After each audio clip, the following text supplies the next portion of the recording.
పేరు Shri Vijay Kumar, Kakinada teachers sanitary సంస్థ ప్రతినిధిని.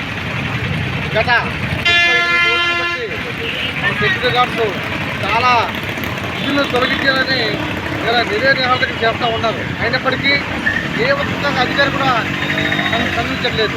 ఈ మధ్యన వచ్చిన కట్టగారు మాత్రం చాలా అనుకూలంగా స్పందించి సమస్యను వెంటనే పరిష్కారం చేస్తామని అన్నారు. కానీ మళ్ళీ సమస్య పరిష్కారం కావట్లేదు. కాబట్టి దయచేసి ప్రజలు అటు ప్రజాప్రతినిధులు కూడా ఒకటి ఆలోచించండి.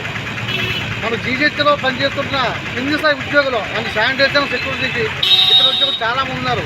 కీలకంగా శానిటేషన్ సెక్యూరిటీ వర్కర్స్ వాళ్ళు లేకపోతే చాలామందికి వైద్యులు కూడా జరగదు. కొంతమందికి అది మీరు దృష్టిలో పెట్టుకోవాల్సిన అవసరం ఎంతో ఉంది.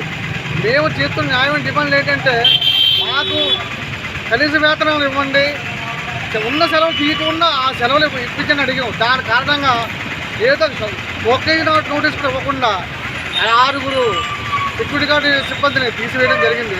అది ఎంత దారుణ విషయం మీరు గమనించాలి.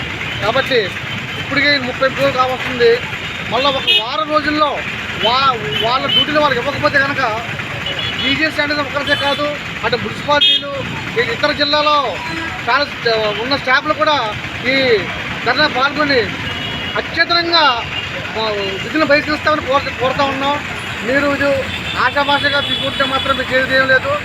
ఈరోజు డేట్ 3వ తారీఖు, 7వ తారీఖులోగా ఇది జరగకపోతే కనుక 10వ తారీఖు నుండి మొత్తం శానిటైజర్ ఒకరిని పంపించి మేము విధుల్లోకి హాజరు కావట్లేదని చెప్పడానికే మేము ఈ ప్రయత్నం చేస్తున్నాము. మీరు 10వ తారీఖు కానీ వాళ్ళ కానీ డ్యూటీలకు అయిపోతే కనుక 11వ తారీఖు మాత్రం శానిటైజర్ మొత్తం ఆగిపోతామని చెప్పేసి ఈ సభముఖంగా చెప్తున్నాం. నా పేరు Vijay Kumar. Thank you very much.